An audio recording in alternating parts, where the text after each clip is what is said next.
कोना कह हम एगो बहिनी फसल छी विदेश में। कोना कह हम एगो बहिनी फसल छी विदेश में। लागैया राखी अइबे रहतैया दूर हम छियौ मजबूर।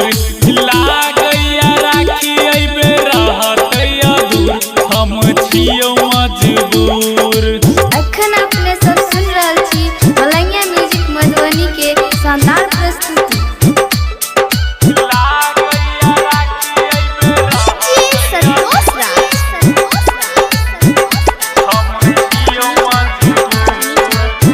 हर साल दई खेलियो बहिनी तोरा तोहफा। लागैया एहि बेर छूट जेतै मौका।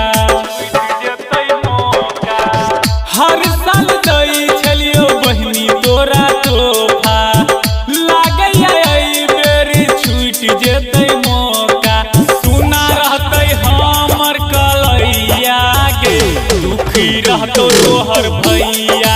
लागैया राखी अइबे रहतैया दूर हम छियौ मजबूर। अखन अपने सब सुन रहल छी मलंगिया म्यूजिक मधुबनी के शानदार